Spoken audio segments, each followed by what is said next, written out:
Welcome to the Keen on Yoga podcast, bringing you the stories of many people who in various ways are attempting to walk the path of yoga. Our intention is to inspire your own practice and commitment to yoga beyond the mat and in all areas of life. We consider this an offering, a service to the community and labour of love. If you feel inclined, any donations are appreciated. Just visit our page and click the donate button at www.keenonyoga.co.uk/podcast. I hope you enjoy the show.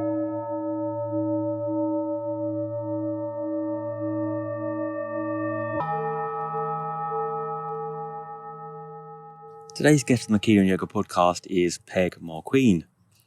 Peg is a rarefied figure in the Ashtanga community, the first person to think of starting an Ashtanga podcast. What the hell was that? And now we're all at it. And her podcast, Ashtanga Dispatch, is the household name in the Ashtanga world. Starting back in 2015, she has interviewed many of the prominent teachers of Ashtanga alongside her daughter Megan Powell. Amongst these, she's even interviewed the elusive Sharatji Joyce on no less than 2 occasions. I wish I had. The interviews are well thought out and in-depth, and I've certainly very much enjoyed hearing many teachers speak who I had previously granted kind of mythological status.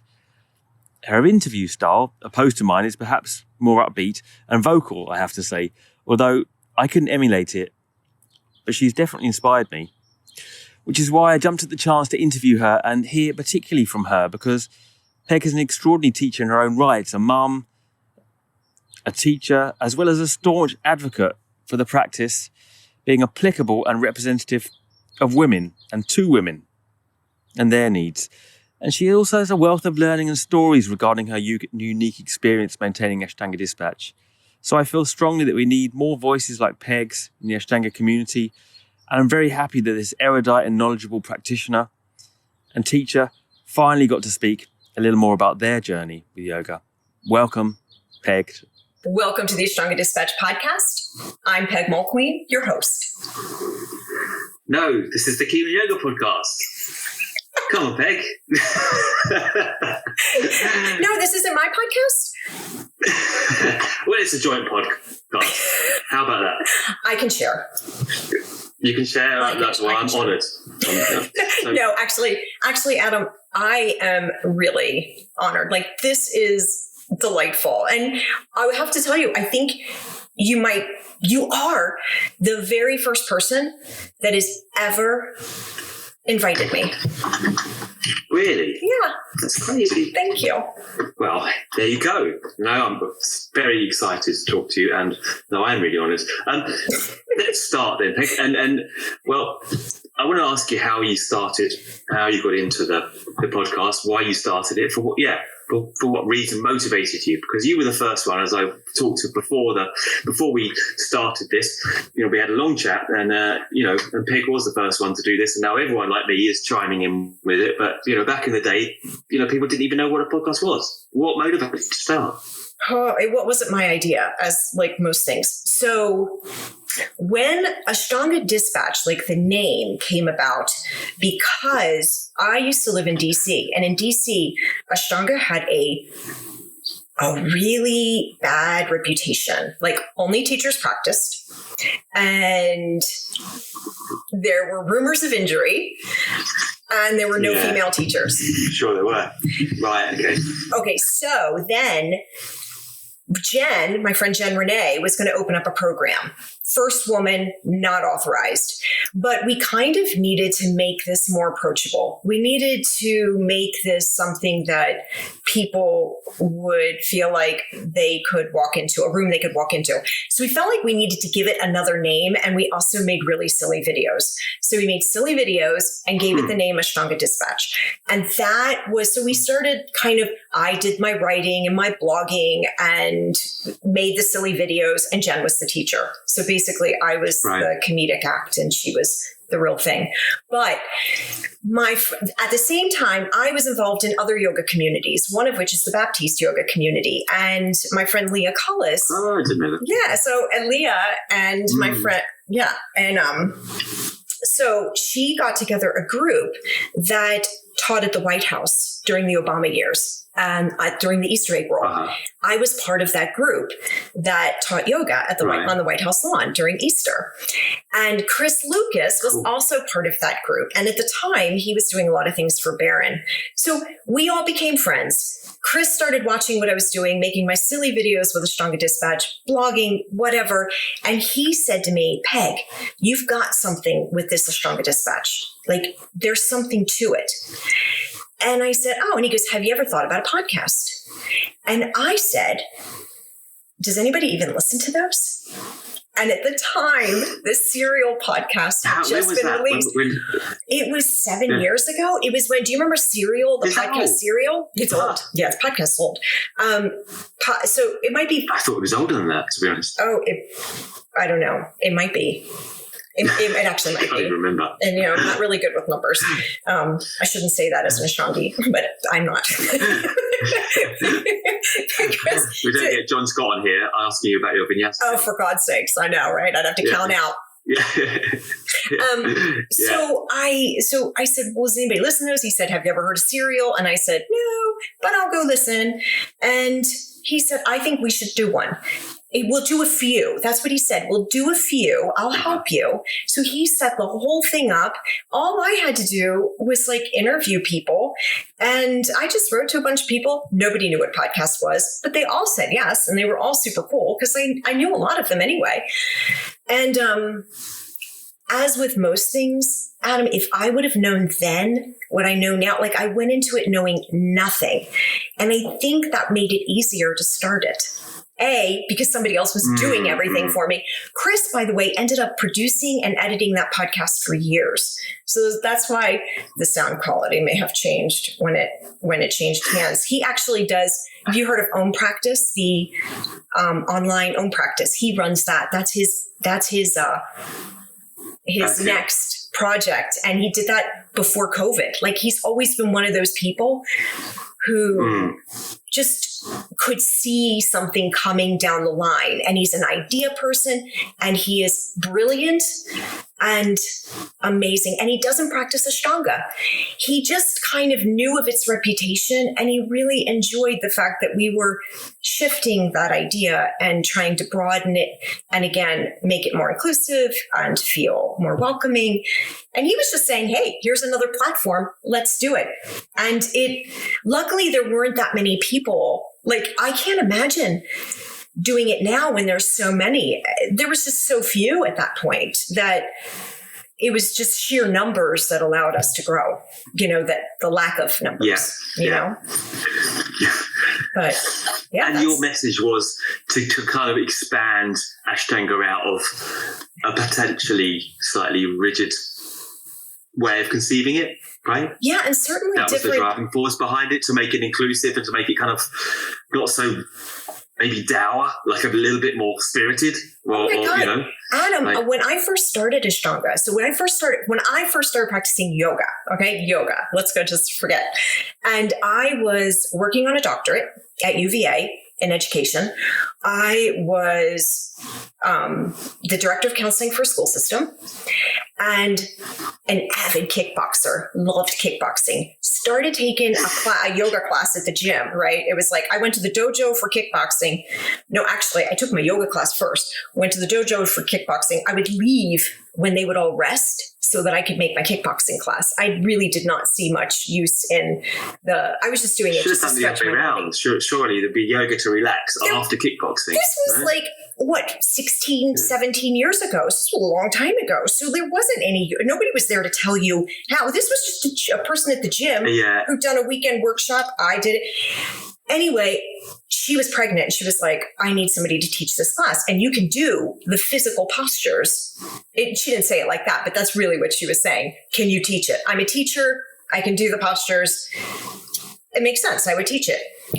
Well, I'm a teacher. So what did I do? I went to the library to look for a book, and I found a book. I found John Scott's book, and I looked at it and I was like, oh, this makes sense. Beautiful curriculum, laid out well. It's intelligent, sensible. I used that as my curriculum and adapted as I felt necessary, because that's what you do when you're a teacher. you teach the person, and if a kid's not getting it or a person's not getting it, you change the way you teach it so that they can, right? The object is learning. Yeah. Again, if I knew then what I know now, I probably wouldn't have done it. But then, so I started teaching that way. Things escalated. Once you start to study something to teach it, you really study it. And I started learning a lot more.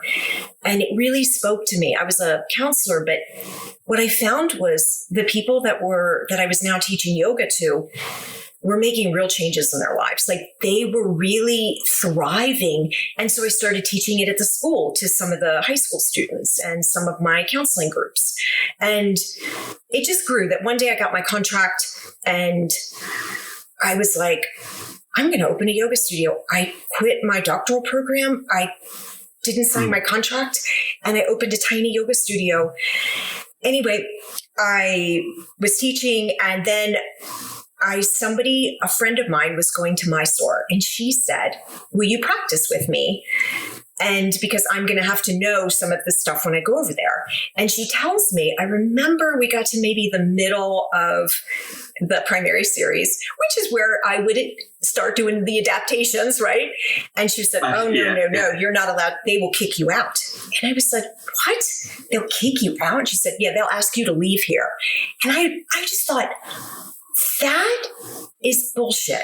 Really? They'll ask me to leave because, and I just couldn't understand that as a teacher. Like, as a teacher therapist, I couldn't understand that idea.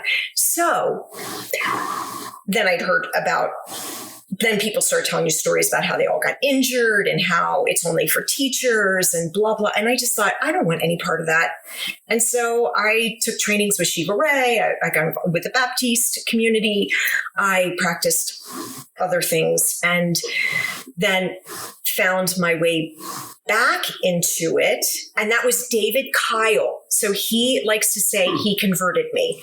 So we had this like little practice group. Fast forward 10 years later, maybe less than that, maybe 8 years. And we had a little practice group where we would self-practice in the morning. I would do my adapted, Ashtanga yoga series, and they were all Ashtangis. And a lot of them have actually gone on and become authorized teachers through Mysore, whatever. But we just self-practiced together. So then they were like, okay, David Kyle is coming in and he's doing a Mysore. You should do it. And I was like, I don't know. And they're like, come on. And I was like, okay, fine. I'll sign up for the 5 days and do it. And I remember I would stop around the middle of primary and David Kyle looked at me, and we've been friends for so long. So I can't really remember when this was. I want to say it was like 2008, 2007 or 8, maybe. And he says, Peg, why are you stopping there? And I said, I don't know.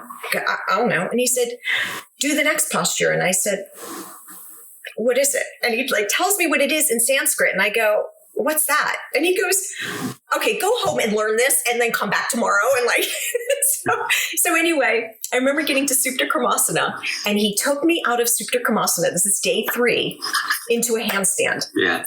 And I thought, nobody told me this about Ashtanga. This is cool. I thought that was the coolest thing in the world. And I was hooked. I was like, yes, I'm doing this.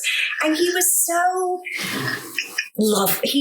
He is like, to me, David Kyle is what I want to grow up to be. I want to grow up and be David Kyle. He is such. I liked him. I've interviewed him as well. Very practical, very down to earth.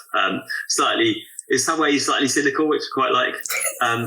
But yeah, that handstand thing, that shows his teacher, right? Well, but not only that, what he saw? He saw me. He knew that I was following your rules because I heard about your rules. I'm not going to break it. And what he did was he said, it's okay to play. It's okay. You can be yourself. He knew that would speak to me, and he did it, and he was right.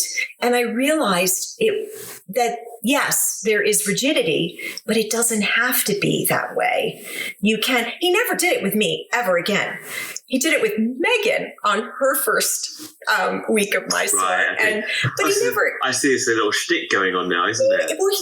He looks at the student. How to hook people in. But how do I reach that person? How can I speak a language that actually that resonates with them? How can I speak to their heart? And so it wasn't about, yes, I did have to memorize too. He made me, memorize those things and it was funny. And I didn't mind because I saw that he saw me, Yeah. So let's backtrack now. Sorry. Well, maybe not. When you started the podcast, you had this certain impression of expanding the dialogue and making it something which was, a little bit more inclusive, a little bit more welcoming, let's say, right? A little bit more taking the person as they are, rather than, kind of a method. This is my big bugbear, that, there's this template that's dropped on someone, you've got to fit into this, for what end, right? For being endorsed again or being valid again. That's just very frustrating for me to see this going on once more in the Ashtanga world. And then, over the time you've interviewed, I don't know, if I've interviewed 50 people, you must have interviewed way more than that. How have your views on things changed as you've gone over and you've interviewed all these people? Can you? I don't think that my views, my basic premise hasn't changed. I've always, I don't think that has changed. I've always been, as a counselor, I was always worked with helping people. I've always been that person, educator, counselor. I suppose I was expecting you to say, well, I came in wishing for it to be inclusive, and now I feel... now I'm back to rigid. Now I like to count. Now it's an absolutely elitist. Yeah. I feel it's a rigid elitist system. And what I've gotten is more... What I've gotten is more comfortable in using my voice. That's what's changed. I remember David and I, like I said, we've been friends for a really long time. And I remember there was a time when I was saying to him in my living room, we're sitting in my living room, and I was like, David, why aren't there more women? Why am I searching for women here? And I have there are things that are particular to women. And I just feel like there's no one speaking to those. There's no female role models. There's no one. And he was looking at me, and David, he looked at me and he goes, what do you think you are? What do you think your role is? You need to look in the mirror. And it was weird because I hadn't really seen myself that way. I just saw myself as I'm still making silly videos and being a student, interviewing people, but I didn't see my voice as being a meaningful contribution to the practice or to the community. I just saw myself as a media person, not as anything more than that. And I was still looking for what I wanted outside of me. So your question was, how have I changed? I think that's the part that changed. Once I learned what the rules were and what the structure about the practice, I tried very hard. I didn't want to be disliked, and so I wanted to make it inclusive, but I wanted to know I kept my place. I felt very timid, and I knew my place. And that was not as a voice. Yeah, it also just shows how times have changed, doesn't it? Because at the time we were kind of told, or don't have a website, don't post pictures of yourself. I remember Mark Roberts, a thread about Mark, or using Instagram on Facebook, and people really going to town. And he said, look, I'm supporting, I want to have a family, I want to support a family here, I want to make a living here, right? I'm gonna promote myself, fair enough to him, and now look, everyone's chiming in now. It's okay, isn't it? But it takes courage. I think it takes courage to put yourself out there. I remember I asked Kino. That was we were driving around, and Kino as well. Look at Kino; it's a perfect example. Well, that's why I asked her. I remember sitting in the back seat, and we were driving. We were doing a photo shoot down in DC, and so I said to her, how do you do it? How do you not let that get to you? And she said, you do not let yourself get distracted. You know what your purpose is, and anything else is a distraction.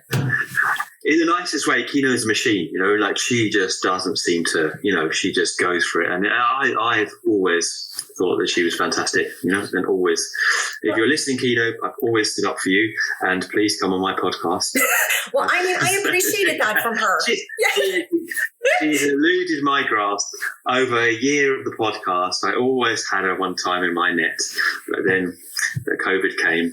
She was going to be coming to London, and I was in London. Oh, that would have been. She is amazing. Like, I just remember we met up for a cup of tea, and loads of people came and queued for while she was having lunch for photos with them and stuff. And I just said, I think I said something similar to it at the time, like, how the hell do you cope with this? So you found your voice now. What is your voice? What would you say is, how does that come out? Because you're representing more. I mean, I still find it harder to get women to talk in the podcast than men, to be fair, to be honest, right? And you're speaking up and for women in practice and what that means. What does that mean? Well, Adam, the reason why women don't talk is, seriously, women get right. They're much more target. They're much more vulnerable. I agree. It's really hard, and you have to have some really thick skin. Or as Kino said, and I always use her advice, I don't get distracted. I've stopped reading reviews. I try not to listen. If somebody, it's okay. Like, you have to accept that, because I have a responsibility. I do believe that, this practice has changed my life. I love this practice. I love it. Like, I legit love it. I have grown with it. I have met fantastic people through it. I think it's brilliant in the way it is designed. I think we can learn so much about ourselves. But I see it as bigger and broader and more inclusive of so many other facets of life than just a series or a pose or whatever. And now with Instagram and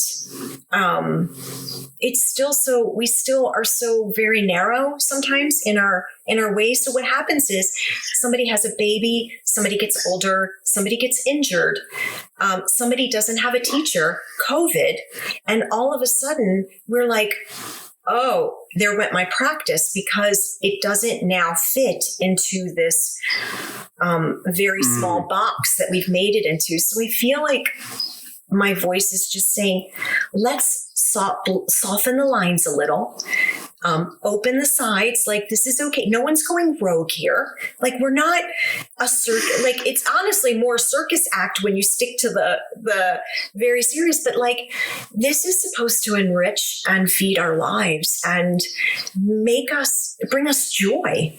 Right? Isn't that like what practice is designed?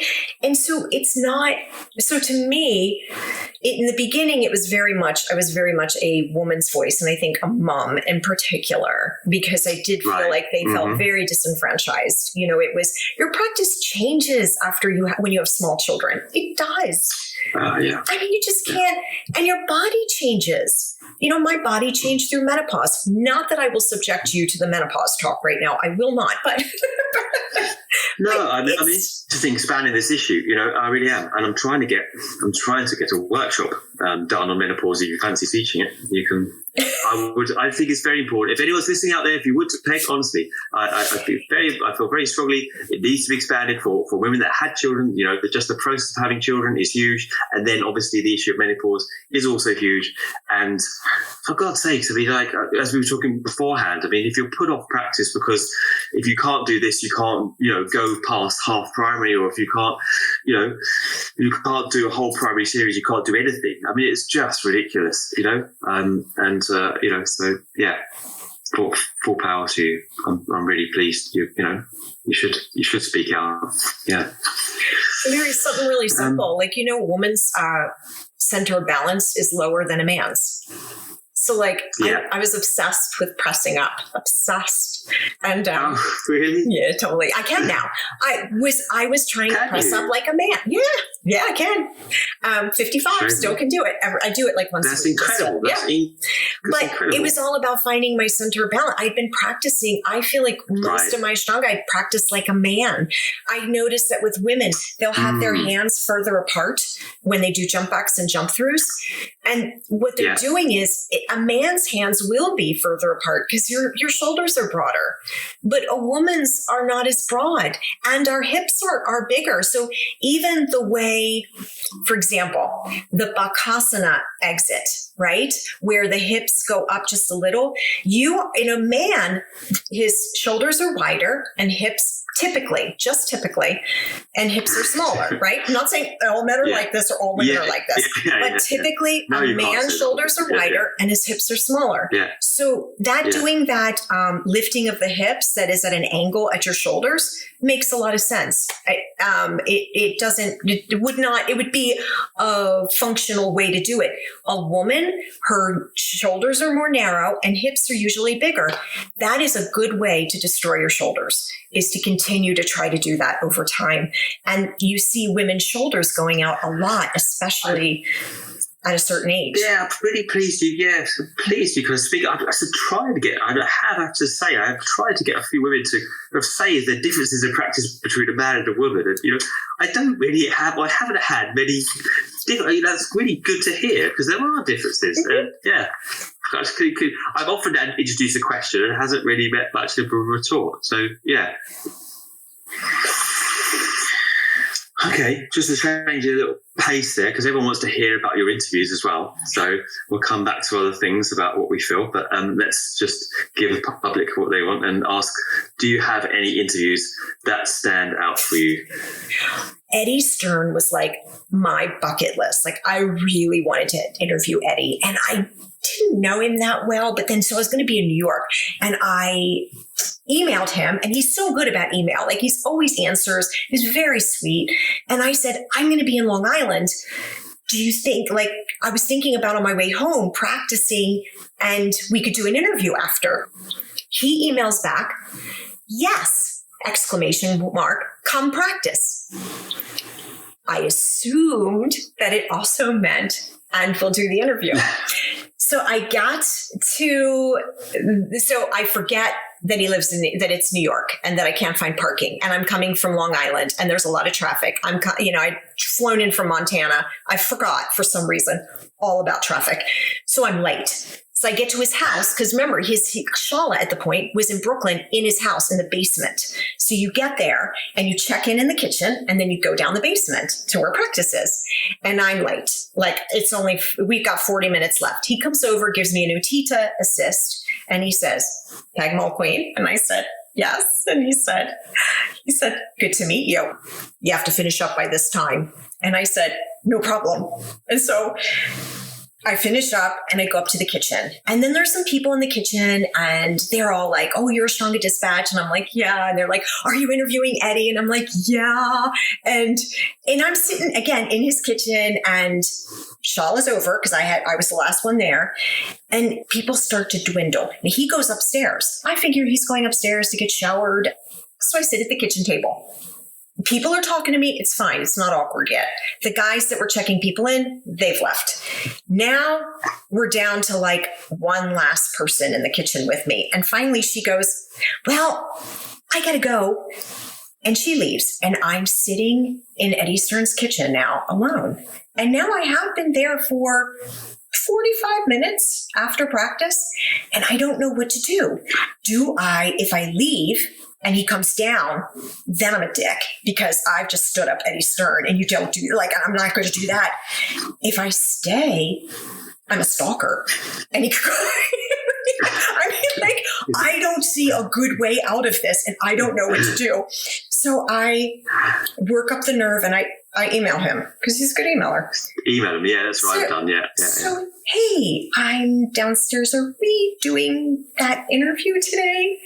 And he writes back, oh, no, I've got to work. And I said, okay, thank you for not calling the police. I'm leaving now. And I snuck back. I was so embarrassed. And we obviously have done 2 interviews since then. And he's fantastic and amazing. He's a busy man. He's quite on point, and But probably don't mess around. I had a break in the internet reception when I interviewed him, and so we were having this very in-depth conversation. In fact, Eddie was one of the hardest ones because half of it was him interviewing me about my questions to him. So like, well, what do you mean by that? And I was like, oh, sorry, I just asked you a question. I don't want to answer. And then he goes, and then suddenly the internet drops off. Oh God! And then so we've no internet, and then he suddenly just pops up again. The internet, and he pops up just there, just like, just there, clear on, and he goes, okay, what did you hear me last say? What did I last say? I'm like, I think you were talking about the parasympathetic nervous system. Like that. No, that interview with Eddie petrified me. But I don't have any stories like that because I haven't done, I was going to do Keno in person, but we never got there. And I haven't done anyone in person. I've done it all over Zoom. So some more intense than others. Santina's pretty intense. Stan Remete, you should interview him. I don't know if have you, I think I've got one over on you. You haven't interviewed Shandor, have you? Shadow yoga? No. Shandor, no. Oh God, interview Shandor. He's a wild. Yeah, that's really esoteric stuff, and that was very intense. But yeah, nothing untoward. I haven't got really any great stories. Tell you one of Gregor and the tape recorder. I am technologically challenged, and we were sitting, and Gregor had an hour carved out for us. That was it. Like, he had a teacher training that he was doing, and I was in Byron. It was my last week. We drove up to his house and we set up, he's right to business. He's like one of those people. And we'd already conducted another interview with him over the internet that did not work because of my Wi-Fi. And so it was unfortunate. It was a great interview, but the audio was terrible, even for my ears. So we sat down, we got right to business, and it's really hard when you're doing that when you're having these conversations and you don't know somebody really well, it's hard to just jump into a conversation. It's just, you need a little bit of, but we didn't have it. So we jumped right in. And so I didn't really have time to kind of warm up even myself. And somewhere along the line, I must have hit pause instead of record. So we were talking, and he gets to a part where he says Ashtanga yoga is a cult. And I don't know what made me look at that point, just maybe the word cult. And I looked down and I realized my red light was blinking, which meant it was on pause. And I could feel my whole face turning red. I couldn't breathe. I was sweating under my armpits. I was like, oh my God, I'm going to die. And Megan was with me, and she said she's never seen me actually lose my shit. Not like she could tell that I was. And I said, I still looked. I still compulsively check the recording. Yeah, I now double record. Megan records. In the podcast, I'll consistently think, did I press record? Did I press record?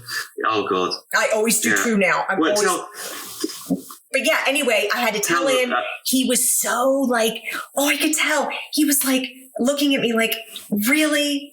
And I felt terrible. And we hit re-record. He went over his whole thing a little matter of fact. So the beginning of the podcast is definitely a little terse, but then he was wonderful. And he fast forwarded right to the cult part and went on from there. And he was fantastic after.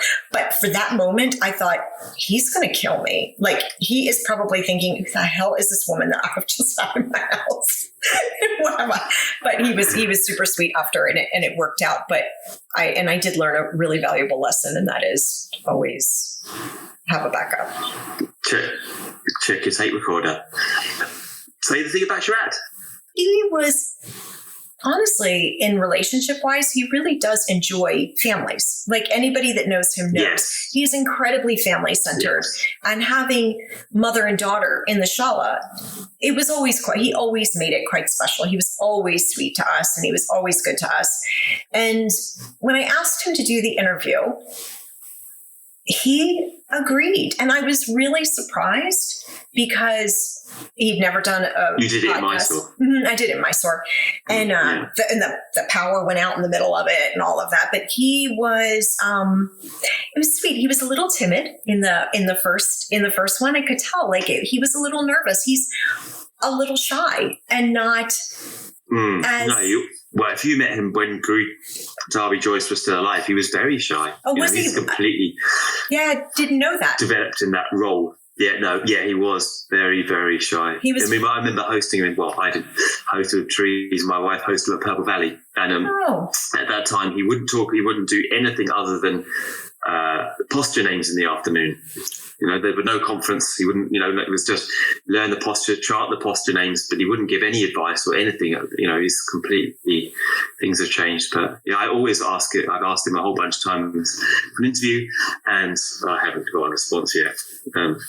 I remember he came up to me in the shala after I practiced, and he said, "I want to do it again." I was like, "Okay." And so this time he understood that it was recorded. It was just really sweet, and he was so good and so wonderful. When he came to Stanford, we went to practice with him, and I gave him all the links. I did my best to because like I said, he was very accommodating, very sweet to us. I think he does really love families, and that speaks to me. So that was very nice to have someone who appreciated that. When he came to Stanford, I remember I was laying there and he came over to me and goes, "Mom, I'm going hiking after." And I said, "Okay." And that was, and he told me who to talk to. And so we went hiking, and we went into the John Muir Forest. And there's a little group of us, and most of the time he was telling Megan how she should photograph, because Megan's a photographer and he's a photographer, so they were having their photography talks a lot of the time. Yeah. But then we went for coffee after, and I remember he walked up to me and he took me aside and he said, "I just want to say thank you." And I didn't see that coming. And I said, "For what?" And he said, "For everything that you do." And I don't think that I had ever heard a story like that about, that was it. It was just a very short, but it touched me.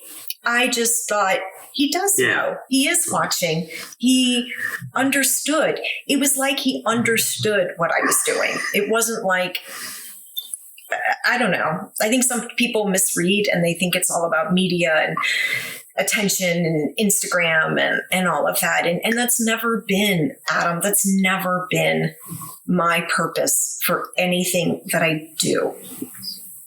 Ever. I only got a Facebook account so I could stalk my teenage daughter. That was the reason I did it, was because Instagram had just come out and I thought, I better watch what's going on. And so I have an alias. That was, and it just, but it was never, none of these things have ever been about popularity, followers, likes. It's always been from a very genuine, sincere place of supporting other people and helping. I just thought Shrat would be really mad at me for giving so many different perspectives air on the tradition. And moving on, what do you think then about? We talked a little bit about your ideas of tradition, and you're in a prime place, as I am in a way. We've spoken to a lot of people. We've listened to a lot of hours of of discussion on these ideas. We have the Patabi choice. We have the recent issues with guruship, and we have what tradition means. Can you say something about both of those, or either one of those? Well, what I'm going to ask you is define tradition. Okay, I kind of walked into that. Yeah, I should have known. Well, when we're talking tradition, we're talking in a very, very generic way about the Mysore so-called inverted commas tradition. When you say so-called, again, you have to explain, because I don't know what that means. What does tradition mean when you're using it, Adam? As you're using it, what does tradition mean? as I'm using it, I'm not necessarily the standing behind this term, but as I'm using it, it's there's a certain structure of series in Mysore, and it needs to be practiced in a particular way in order for it to be called Ashtanga Yoga, and you to be called an Ashtanga practitioner. So you're talking a very literal, the map? Yes, the most literal kind of dissemination of the method of Ashtanga Yoga. Follow vinyasa, and you stop at a certain posture if you can't do the next one. And I'm getting into this now. Oh, good. All the Keep little going. things. Don't take your toe like that. Take it like this. Follow your drishti. All this stuff. There's so much to. And that is a very literal sense. You should get into a conversation with Richard Freeman about that. He loves to talk about the literal interpretation of things. But nothing can be understood in isolation. Everything must be understood within context. And so what you've described is a very literal, like describing the map on a piece of paper, or describing or going by Google Maps or something like that. And that's the map. Well, also it's it's not a completely opposite metaphor, because it's not even a objective map. It's one person's map. This is like one person's drawing of the map, as well. It's a very generalized, it might work going over there like that, We have a place up the road that has public land, and people use it as a shooting range. And there is a shooting range and public land, but this is a dirt road that goes up, and it's a primitive road. And I'm always walking the dogs up there. And on Google Maps, it shows that the property, that the lining along the road is the public land. So there's a big sign that says private property, no trespassing. There's a barbed wire fence. And every time I walk up there, there's two guys in a pickup truck and a gun, and they've broken through the fence. I mean, now they no longer even fix the fence, because people break through it all the time, and they're using it as a shooting range. And I always walk up to them and I say, this is private property. And they immediately get their phone and show me, no, look, it says it right here. And I'm like, this is a road that doesn't even exist. And you're showing me your phone. There's a sign and barbed wire right there that tells you otherwise. But I think that's what we do. It's written on a piece of paper, and we ignore all these contextual cues, and we follow this rigid thing that's not even real. That map, that line on your phone, it's not real. Like, you're supposed to use these things as a guide, as suggestions or guidelines or directional, but not as literal. And tradition, as far as I understand it, and when we say tradition, I think of the way things have been done for years and years and years. And when you think about teaching, the way it was done, the way yoga was taught, it was taught to people. We didn't teach poses, we taught people. And the best teachers are still the ones that teach people, not poses or series or whatever. And we don't know what we don't know, Adam. And that's the thing. It's like, I had a group of women who I remember I went to teach somewhere in the Midwest, and I got there, and it was when I was just first starting to travel and teach. And all these women were lining up to talk to me, and they were all apologizing about their practice. I used to be able to stand up from a back bend. I can't anymore. I used to be able to. I'm sorry. I haven't done this in a while. And finally I just said, oh my God, after like the fifth woman, I was like, okay, I'm not understanding where this is coming from, because obviously I told you about David Kyle. It wasn't my experience. And the last person who had been there said, you just need to get up earlier. The one in particular I'm thinking of, she had 5 kids, all under the age of 10. And I thought, You're going to tell a mother of 5 kids that she needs to get up earlier? She's probably not sleeping anyway. Like, how about draw back? How about look at this woman as a person and think, maybe you're doing too much. Like, how can we help? How can I support you? How can we do a practice that works and for you? And so I was like, yeah, like tradition to me, it used to be that the numbers were small and you taught people, whoever came into you, you looked at them and helped them. But then when numbers got so big, we had to go into classroom management style, right? And so you need more rules. The bigger something is, the more rules you need so that you can keep order. So order became the name of the game. And I still think that that's a place. If you've got a group of 300, 200 people, 50 people, you do need to have some order. Like you can't have, there has to be some of that. But if you have a group, and my sport, to me, the beauty of it was that it was always small. I never teach more than 15 at a time. Never. I don't want to, because then it becomes, then I'm doing classroom management, not really teaching people and being able to get to know them. So tradition to me was always smaller. They didn't have huge groups. We did that. We grew those. And so then we had to keep order. But then we taught that got adopted as tradition. And I just don't believe that. I believe that small is going to be the new big. I believe COVID did what nothing else could do.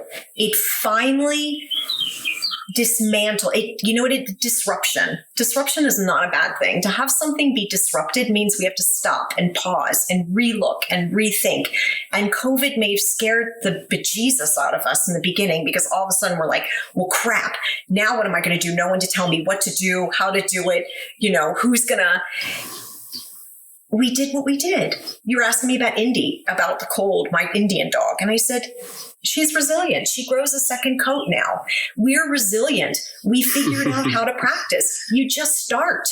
And we did. And I think people now, after a year, and I think it took this long, I think now home practitioners, and everyone's a home practitioner pretty much right now, I think we figured out like, oh, this rhythm works for me. We've gotten enough away from that literal interpretation, that very strict rule following, to a place where, how do I do this? How does this work for me?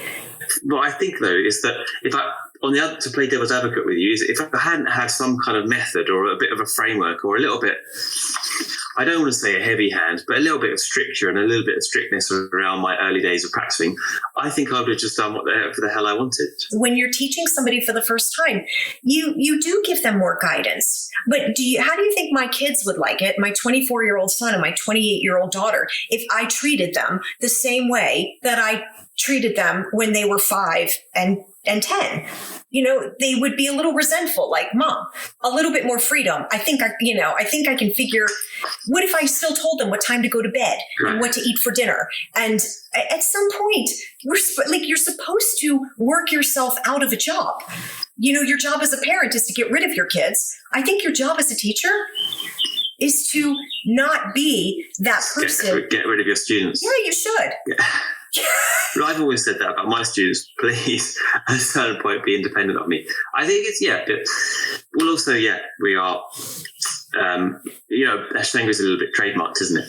There's something going on, about keeping one's own students to oneself and, protectionism and competitive aspects around the Ashtanga practice as well. But that comes from a place of scarcity.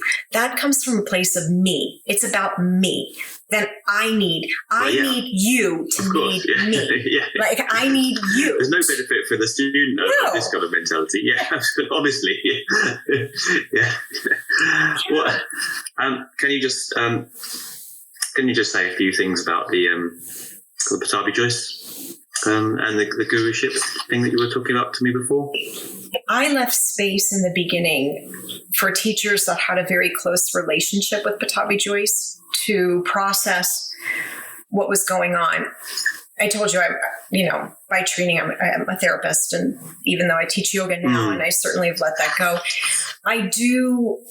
understand the complexity of having a relationship with someone and having them also do horrible things, to hold love and anger in the same space. That was a really good point you made. Yeah, it was very tricky, and it wasn't as tricky for me. I had no relationship with the man. It was a very black and white issue for me, and very easy. But I know enough to know that that's why it was easy for me, because I didn't have, and I was also 50. I'm also in my 50s, so I never would have put somebody up as guru. Like, that wouldn't have been my style anyway. So, but I'm in my 50s. So it's a little bit different. I'm not a 20-something-year-old who traveled to another country, and it was a very different country at that point. A lot of people were looking for father figures and developed superhuman relationships with someone. So when something happens, when trauma happens, you go back to the place you were when it happened. So even though what ends up happening, you get stunted in that age. So you're 19 and you're or 21 in my story, and you're in a 20. I mean, I was a very different person in my early 20s than I am now. I don't think anyone would take such liberties with me. I think, I'm a little more intimidating and definitely more outspoken, as you have said. But at 21, maybe not. I would want to be accepted. A group think takes over, and you start to you don't want to be different. And that's really kind of the whole developmental process at that point. So what you end up doing, your brain shuts out things that happened, and it's not right, but it is a coping mechanism. Anyway, you and I were talking about this, and they just said, I wouldn't have people on the podcast that would in any way defend the behavior, because the behavior was wrong. It was abusive, and it was wrong, and it was damaging, and it's horrifying. And as a woman, though, I can tell you, it was also common that happened when you had men in power and a woman, that when we give our power away, that is how these things happen. And also we live in a society that is given that power so readily and made women in a place. To be quite honest, Peg, it's incredibly, incredibly common. You were there. That's right. I spent a year doing homeopathy. Don't don't write in on that. But what I found was, when I talked to people about their stories, was I must have had 80% of women saying they'd had some kind of abuse. It's rampant. You talk to any woman, and so what happens then, Adam, it becomes normal. Yeah. Then because it is normal. So it's normal and it's wrong. Yes, it happens to most women. Have a story, especially if it's a woman my age. We have stories. It's not, and so it ends up happening that it gets embedded, and you stop seeing it as something. You see it as just something you have to deal with. It's just part of. Right. And then there's the thing, and then we do the whole blame the victim thing, and that just it just infuriates me. But oftentimes maybe you play the victim, blaming the victim just because it's uncomfortable and you don't want to face it, right? We're running out of time. Let me just ask you just to lighten the subject now. Tell me your most challenging interview, let's say, not a worst one, of course, but a challenging interview, maybe, if you can remember one, and your favourite one. And then I'll tell you mine. My most challenging was Dina. We're all very close, and I knew that this was a step outside, and I felt very responsible, and so that was my probably my most challenging, and that's probably because we're so close. What's your favorite one? Anytime I'm with David Kyle, like we are, the most fun, like when he's here, he comes and stays at the house and we have these small retreats and, we go huckleberry. Our retreats are never just all yoga. We go hiking and we go foraging and we do a lot outdoors because I live in a beautiful place, and having him here, he's just not only who I want to be when I grow up, but also one of my favorite people to spend time with. It feels so natural, and he kind of flies under the radar, but he's very profound in his own quiet way. He really is. Mm-hmm. And he's a very popular workshop guest, because we're doing those workshops. Very popular. One of my favorite people. Who's my favorite one? I don't have a favorite. I couldn't pick a favorite, but I thought I did a good job with Mary Taylor Freeman on yoga and food and addressing the subject of difficulties with eating disorders and yoga and how it can potentially not necessarily help them, which I thought was very important work, and I was very honest on it with myself, having suffered myself in my early years, and so I was really proud of that one. Of course, I love Dina and Shandor Remete. You ought to interview Shandor. He is really a very, very special guy. So interview Shandor. Probably Eddie was very challenging because he interviewed me a lot. So I found him challenging. And as a couple I haven't aired, obviously I found those challenging. I want to ask you though, what do you think your message is? What is your theme? What is your reason for doing the podcast and all that you do? Yes, I want to know. Well, it was expanding the idea.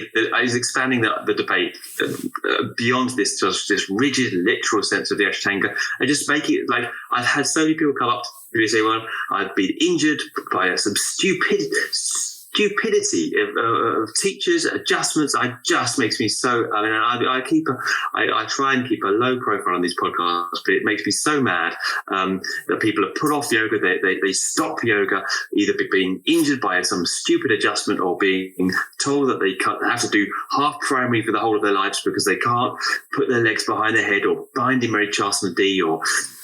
Yoga, as Shrat says, there's no Ashtanga yoga, it's just yoga, there's no, he says that from the horse's mouth, as it were.